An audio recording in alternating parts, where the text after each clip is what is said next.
ये खबर पारुल यूनिवर्सिटी द्वारा प्रस्तुत की गई है। उत्तर प्रदेश के लोकप्रिय मुख्यमंत्री आदरणीय योगी आदित्यनाथ जी आपके सम्मुख हैं। यदि आप प्रसन्न हैं तो तालियों की गर्जना करें मित्रों। सबसे पहले मैं अनुरोध करूंगा सुल्तानपुर के जिलाध्यक्ष सुशील त्रिपाठी जी से, माननीय प्रभारी मंत्री श्री गिरीश चंद्र यादव जी से, माननीय विधायक गण एवं सम्मानित महानुभावों से कृपया माननीय मुख्यमंत्री महोदय का अभिनंदन करें। मित्रों, आज मंगलवार है, बजरंग बली की जय है। आप देख पा रहे हैं, बोलो सियावर रामचंद्र भगवान की। सुल्तानपुर यानी कुश भवनपुर की धरती पर माननीय मुख्यमंत्री महोदय का स्वागत और अभिनंदन। मित्रों, उत्तर प्रदेश सरकार आज सुल्तानपुर के लिए, यहां के निवासियों के लिए खुशहाली का नया अध्याय लिखने जा रही है। अब आपके नगर की तस्वीर और तदबीर बदलने जा रही है।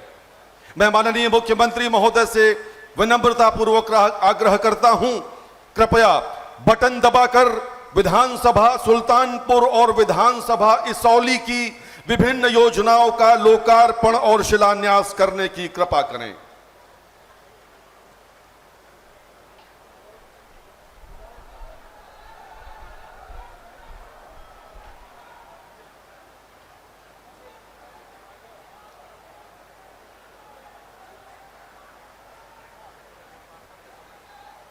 बटन दब गया है मित्रों।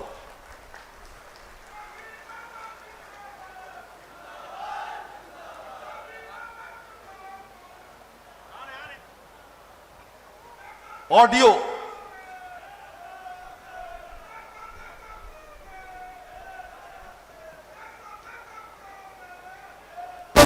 रहा है, गरीब की रसोई से धुआं हट रहा है। मेरा देश, मेरा देश, मेरा देश, मेरा देश बदल रहा है, आगे बढ़ रहा है। मेरा देश बदल रहा है, आगे बढ़ रहा है।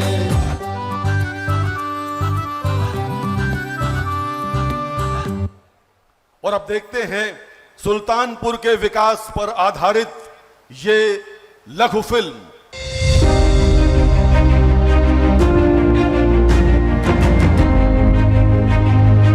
गोमती के तट पर बसा सुल्तानपुर यशस्वी प्रधानमंत्री श्री नरेंद्र मोदी जी के मार्गदर्शन एवं माननीय मुख्यमंत्री योगी आदित्यनाथ जी के नेतृत्व में विकास के नए आयाम गढ़ रहा है। साथियों, उत्तर प्रदेश देश की राजनीति भी तय करता है और उत्तर प्रदेश देश का विकास भी दिशा तय कर रहा है। यूपी में जब से डबल इंजन सरकार आई है, यूपी की तस्वीर और तकदीर दोनों बदले। कभी गुंडाराज और भ्रष्टाचार से ग्रसित सुल्तानपुर आज प्रगतिशीलता और आधुनिकता की ओर अग्रसर है। पिछले 9 वर्षों में डबल इंजन सरकार की विभिन्न पहलों ने यहां आधारभूत ढांचे, शिक्षा, स्वास्थ्य और पर्यटन में बदलाव लाए हैं। अन्नदाता किसानों को सहूलियत देने के लिए पीएम किसान सम्मान निधि, सब्सिडी, सिंचाई योजनाएं और मंडी सुविधाओं का विकास कर मूल्यवर्धन और उपज के बेहतरीन विपणन के उपाय लागू किए गए हैं। स्वास्थ्य के क्षेत्र में पब्लिक हेल्थ इंफ्रास्ट्रक्चर को मजबूत होने तथा नए मेडिकल कॉलेज के बनने से मेडिकल सेवाओं में क्रांतिकारी परिवर्तन आए हैं, जिससे जनपद एवं आसपास के जिले के लोगों को बेहतर स्वास्थ्य सेवाएं प्राप्त हो रही हैं। गोमती एक्शन प्लान के अंतर्गत सीवेज ट्रीटमेंट प्लांट का निर्माण गोमती नदी की स्वच्छता के लिए वरदान साबित हो रहा है। बेहतरीन कनेक्टिविटी की मिसाल कहलाने वाला पूर्वांचल एक्सप्रेसवे का 1/3 हिस्सा सुल्तानपुर जनपद से होकर गुजरता है। कि भारत के अंदर होने वाले हर विकास की प्रक्रिया के साथ आज सुल्तानपुर जुड़ चुका है। एक और इंफ्रास्ट्रक्चर डेवलपमेंट के कार्य, एक्सप्रेसवे 4 लेन के साथ जोड़ने का कार्य सुल्तानपुर जनपद को किया गया है। दूसरी तरफ जनता की बुनियादी सुविधाओं के लिए जो कार्यक्रम विगत 9 और 6 वर्ष के अंदर हुए हैं, ये डबल इंजन की सरकार ने डबल स्पीड के साथ जो कार्य प्रारंभ किया, सुल्तानपुर के समग्र विकास की श्रृंखला में आज माननीय मुख्यमंत्री जी के कर कमलों से 99 विकास परियोजनाओं का लोकार्पण और शिलान्यास होने जा रहा है। सियावर रामचंद्र भगवान की, सियावर रामचंद्र भगवान की, पवन सुत हनुमान की, पवन सुत हनुमान की, वृंदावन बिहारी लाल की, वृंदावन बिहारी लाल की, भारत माता की, भारत माता की, वंदे वंदे वंदे, नमः पार्वती पतिये हर हर। उत्तर प्रदेश सरकार में मंत्रिमंडल के मेरे वरिष्ठ सहयोगी, खेल और युवा कल्याण विभाग के मंत्री और प्रभारी मंत्री सुल्तानपुर श्री गिरीश चंद यादव जी,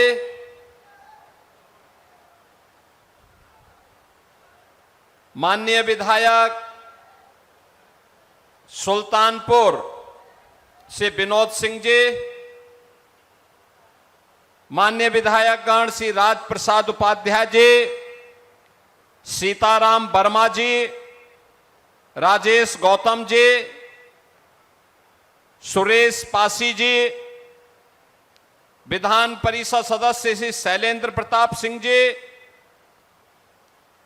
भारतीय जनता पार्टी के जिलाध्यक्ष श्री सुशील त्रिपाठी जी, जिला पंचायत अध्यक्ष श्रीमती उषा सिंह जी, नगर पालिका परिषद के अध्यक्ष श्री प्रवीण कुमार अग्रवाल जी, चेयरमैन जिला सहकारी बैंक श्री योगेंद्र प्रताप सिंह जी, पूर्व मंत्री ओम प्रकाश पांडे जी, पूर्व विधायक श्री देवमणि द्विवेदी जी, पूर्व विधायक श्री अर्जुन सिंह जी, आज के इस कार्यक्रम में उपस्थित श्री ओम प्रकाश पांडे बजरंगी जी, क्षेत्रीय उपाध्यक्ष संत बख्श सिंह जी, पूर्व क्षेत्रीय अध्यक्ष डॉक्टर एमपी सिंह जी, पूर्व जिलाध्यक्षगण डॉक्टर आर.ए. वर्मा जी, श्री सीताशरण त्रिपाठी जी, जगजीत सिंह जी, रामचंद्र मिश्रा जी,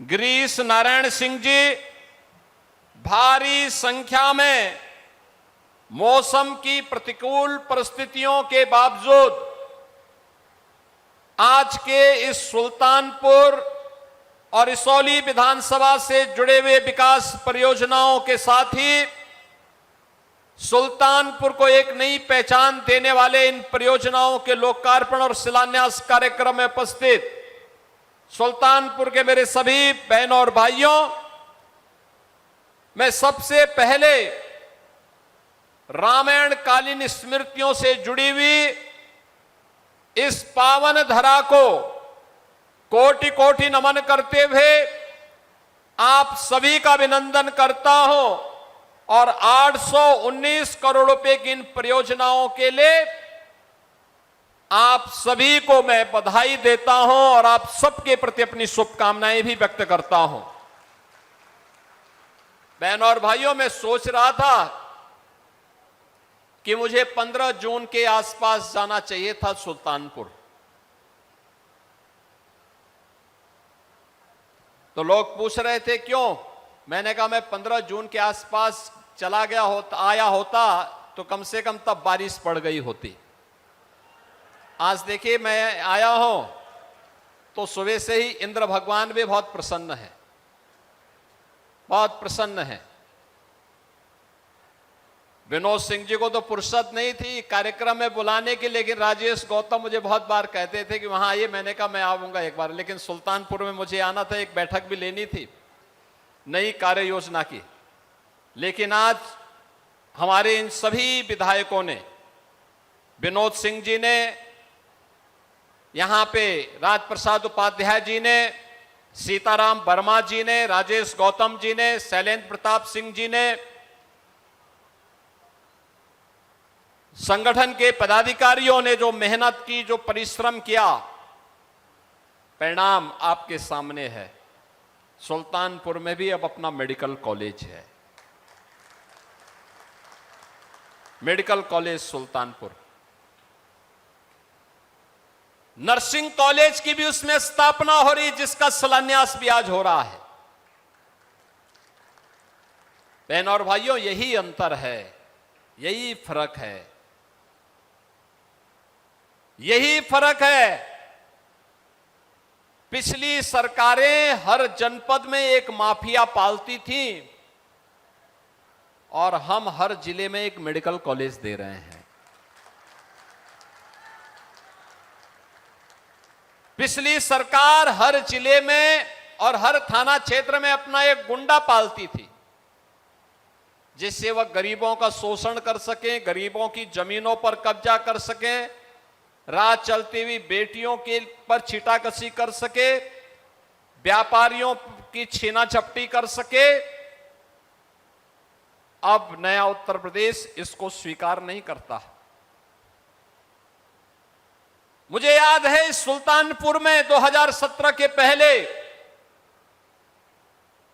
पर्व और त्योहार के पहले उपद्रव शुरू हो जाते थे। दुर्गा पूजा नहीं होने देते थे, रामनवमी के जुलूस नहीं निकलने देते थे, गुंडागिर्दी चरम पर थी, अराजकता चरम पर थी, अव्यवस्था चलती थी, गरीब को योजना का लाभ नहीं, अन्नदाता किसान बेहाल था, नौजवान प्लान कर रहा था, विकास के कार्य ठप पड़े हुए थे। अयोध्या से सुल्तानपुर होते हुए प्रयागराज के इस मार्ग का कोई पुरसा हाल नहीं था। वाराणसी की कनेक्टिविटी बदतर थी, लखनऊ जाना कठिन था।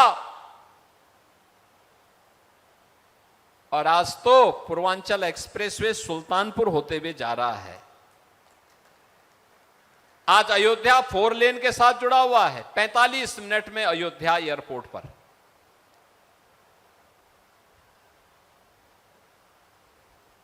डेढ़ घंटे में लखनऊ, 1.5 घंटे में प्रयागराज, 2 घंटे में वाराणसी। कितनी शानदार कनेक्टिविटी है।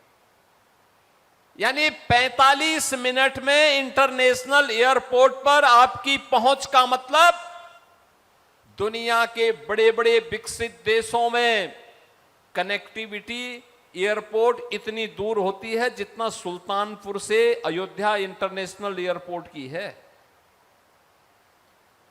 और आपने उसको मजबूती के साथ आज आपका जनपद जुड़ रहा है। बहन और भाइयों,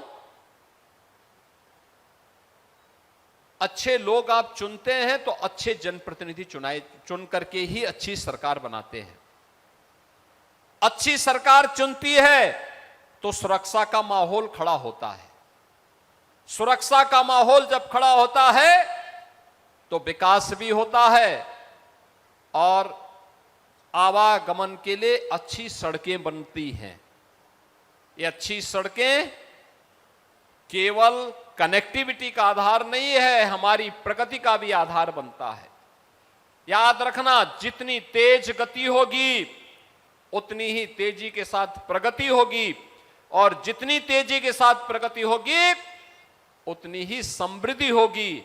हर नागरिक के जीवन में परिवर्तन होगा, और नागरिक के जीवन में परिवर्तन होगा तो विकसित भारत की संकल्पना, जो प्रधानमंत्री मोदी जी की संकल्पना है, वह साकार होगा।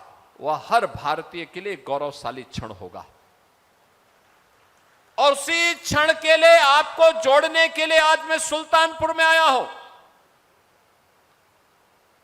बहनों और भाइयों, उत्तर प्रदेश जैसे राज्य को इस समाजवादी पार्टी ने, कांग्रेस ने एक बीमारू राज्य बना दिया था। नौजवान के सामने पहचान का संकट था, कोई विकास के कार्य नहीं हो रहे थे। लेकिन अब मैं कह सकता हूं, यूपी का नौजवान यूपी के बाहर कहीं भी जाएगा, अब कोई उसको प्रश्न नहीं खड़ा करता है। प्रश्न अब नहीं खड़ा कर सकता, अब उसके सामने पहचान का संकट नहीं है। अब यूपी का नौजवान जाता है, कहीं भी जाएगा, कहेगा कि मैं उत्तर प्रदेश का निवासी हूं, सामने वाला व्यक्ति अगर आपको देख करके पहले 10 कदम दूर भी जा रहा होगा, तो अगर आप बोलेंगे सुल्तानपुर से हूं, मैं उत्तर प्रदेश से हूं, तो वह भी 10 कदम आगे आकर के आपसे गले मिलने के लिए उतावला दिखाई देता है। ये नया उत्तर प्रदेश। उत्तर प्रदेश अब विरासत और विकास का एक अनुपम समन्वय के रूप में अपने आप को स्थापित किया है। अब हमें बीमारू राज्य नहीं, भारत की अर्थव्यवस्था के ग्रोथ इंजन के रूप में यूपी ने अपनी एक नई पहचान बनाई है। यूपी अब देश के विकसित राज्यों में गिना जा रहा है। सबसे तेज गति से उभरती हुई अर्थव्यवस्था किसी राज्य की है देश के अंदर, उत्तर प्रदेश की है। आज के दिन पर उत्तर प्रदेश की है। और बहनों और भाइयों, उसी अभियान के साथ जोड़ने के लिए आज मैं आपके पास आया हूं। ये डबल इंजन की सरकार ने जो कार्य किया, सबसे पहला कार्य सुरक्षा के मोर्चे पर, सुरक्षा के मोर्चे पर बेटी और बहन को सुरक्षा देना हो, व्यापारी और उद्यमी को सुरक्षा देना हो, आम नागरिक को सुरक्षा प्रदान करना हो, बिना भेदभाव के उपलब्ध करवाया गया। कोई रोक टोक नहीं, सबको समान सुरक्षा। बहनों और भाइयों, सुरक्षा का बेहतर वातावरण हुआ तो निवेश आया, विकास के बड़े बड़े कार्य आए, हाईवे बन रहे हैं, रेलवे की लाइन बन रही है, रेलवे फ्लाईओवर बन रहे हैं, ब्रिजेज बन रहे हैं, 4 लेन 6 लेन की सड़कें बन रही हैं, बाईपास बन रहे हैं। सुरक्षा का माहौल आया तो बथुआ धाम का भी सुंदरीकरण का कार्यक्रम आगे बढ़ा है। जितने भी विरासत से जुड़े हुए स्थलों का विकास हुआ है। पहले ऐसा नहीं कि पैसा नहीं था, पैसा पहले भी था, लेकिन पहले यही पैसा पहले कब्रिस्तान की बाउंड्री वॉल के निर्माण में खर्च होता था, अब वही पैसा मंदिरों के सुंदरीकरण के कार्य में खर्च हो रहा है। यही अंतर है। यही पैसा था जो आज गरीब के घर में रसोई गैस उपलब्ध करवा रहा है, गरीब को फ्री में राशन दिलाया जा रहा है।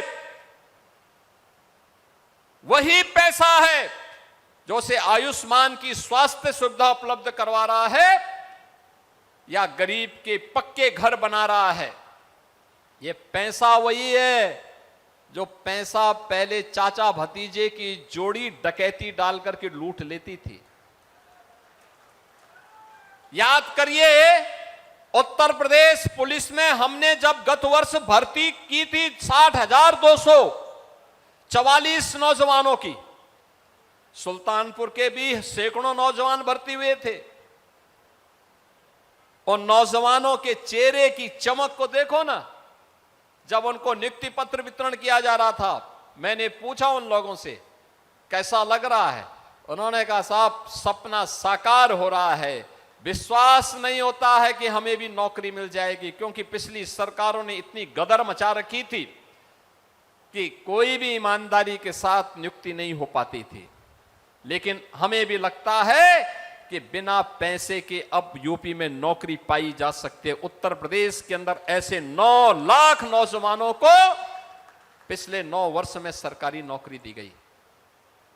उत्तर प्रदेश के परंपरागत उद्यम में 3.25 करोड़ नौजवान कार्य कर रहे हैं। निवेश आया है, इस निवेश के माध्यम से भी सैकड़ों लाखों नौजवानों को नौकरी और रोजगार प्राप्त हुआ है। बहनों और भाइयों, यह तब होता है जब सरकार परिवारवाद से, वंशवाद से, जातिवाद से ऊपर उभर करके गांव के लिए सोचती है, गरीब के लिए सोचती है, वंचित के लिए सोचती है, दलित के लिए सोचती है। विकास परक सोच को आगे बढ़ाने के लिए प्रतिबद्ध होती हुई दिखाई देती है। पिछली सरकारों में यह विजन नहीं था, इसलिए मेडिकल कॉलेज नहीं बन रहा था। मेडिकल कॉलेज की जगह 1 डिस्ट्रिक्ट 1 प्रोडक्ट की जगह, 1 डिस्ट्रिक्ट 1 कुजीन की जगह 1 डिस्ट्रिक्ट 1 माफिया थे। 1 डिस्ट्रिक्ट 1 गुंडा था, 1 थाना 1 गुंडा था, बड़े बड़े गुंडे थे। और लोगों के मन में तो एक हर नागरिक कह उठता था, एक कहावत ही चल पड़ी थी, यानी एक कहावत ही आम हो गई थी कि देख सपाई बिटिया घबराई। बहन और भाइयों, ये वैसे ही नहीं, ये उत्तर प्रदेश की आम जनमानस की आवाज थी। जहां देखो कोई सार्वजनिक जमीन, कोई समाजवादी पार्टी का गुंडा वहां जाके सपा का झंडा लगा करके जबरन कब्जा कर लेता था। आप आश्चर्य करेंगे, हमारी जब सरकार आई थी, मैंने कहा जिन भी माफियाओं ने सरकारी जमीन पर या गरीब की जमीन पर कब्जा किया है, वे कृपया 24 घंटे के अंदर खाली कर लें, नहीं करेंगे तो हमें खाली करवाना आता है। 64,000 एकड़ लैंड हम लोगों की खाली हुई थी, 64,000 एकड़ की लैंड। घंटे के अंदर खाली कर लें, नहीं करेंगे तो हमें खाली करवाना आता है। 64,000 एकड़ लैंड हम लोगों की खाली हुई थी, 64,000 एकड़ की लैंड। उत्तर प्रदेश में लखनऊ में आप जाएंगे, लखनऊ में एयरपोर्ट के पास, एयरपोर्ट लखनऊ एयरपोर्ट के पास 120 एकड़ का एक चेक था। उस चेक पर एक समाजवादी पार्टी से जुड़ा हुआ एक भूमाफिया ने कब्जा कर लिया था और उसने कागजों में भी समाजवादी पार्टी की सरकार की धौंस दिखा करके एंट्री करवा ली थी। सरकार आई, हम लोगों ने जांच प्रारंभ किया, वहां से रेवेन्यू बोर्ड से उसका खारिज हुआ, वो हाई कोर्ट गया, उसके खिलाफ एफआईआर हम लोगों ने लॉन्च करवाया। अगले दिन वो बाप बाप कह करके चिल्ला के आगे आगे, साहब 120 एकड़ लैंड हम सिलेंडर कर दे रहे हैं, बस मुझे बकस दो। बहन और भाइयों, आज वहां पे यूपी फॉरेंसिक इंस्टीट्यूट बना हुआ है। उत्तर प्रदेश का नौजवान आज वहां पर आर्टिफिशियल इंटेलिजेंस में, ड्रोन टेक्नोलॉजी में, फॉरेंसिक साइंस में, रोबोटिक में, 3D प्रिंटिंग में, वहां पे सर्टिफिकेट, डिप्लोमा और डिग्री के पाठ्यक्रम से अपने आप को स्किलफुल बना रहा है। वहां पे वह सर्टिफिकेट भी ले सकता है, डिप्लोमा ले सकता है, डिग्री ले सकता है। आज ये व्यवस्था यूपी के अंदर इस रूप में हो रही है। और इसलिए बहनों और भाइयों, मैं आप सबसे कहने के लिए आया हूं, पिछली सरकारों में विकास का कोई विजन नहीं था, तो स्वाभाविक रूप से विरासत के प्रति भी उनके मन में कोई श्रद्धा का भाव नहीं था। मुझे तो आश्चर्य होता है, आपने गत दिनों अयोध्या के अंदर देखा होगा, अयोध्या में श्री राम जन्मभूमि में घटना घटित हुई। ट्रस्ट ने बड़ी विनम्रता के साथ उत्तर प्रदेश सरकार को लिखा कि ट्रस्ट में ऐसी घटना घटित हुई है, समाचार पत्रों में, मीडिया के माध्यम से कुछ चीजें, कतिपय चीजें सामने आ रही हैं। अगर हम सफाई देंगे तो हो सकता है लोगों को विश्वास न हो, और हम चाहते हैं कि उत्तर प्रदेश सरकार एक हाई लेवल की एसआईटी गठित करे और उस एसआईटी के माध्यम से सच्चाई समाज के सामने आनी चाहिए। क्योंकि जो भी काम अयोध्या में हुआ है, मंदिर से संबंधित काम हुआ है, बाहर का इंफ्रास्ट्रक्चर उत्तर प्रदेश सरकार ने बनाया है, लेकिन मंदिर परिसर का काम वह जनता जनार्दन के पैसे से बना है। और इसकी जांच अगर एक स्वतंत्र एसआईटी से आप करवा देते तो अच्छा होता। हमने तत्काल एक एसआईटी गठित की। बहनों और भाइयों, एसआईटी जब तक गठित नहीं हो रही थी तब तक समाजवादी पार्टी, कांग्रेस और अन्य सेकुलर दल कहते थे कि एसआईटी गठित होनी चाहिए। हमने गठित कर दी, फिर उन्होंने दूसरी डिमांड करनी शुरू कर दी।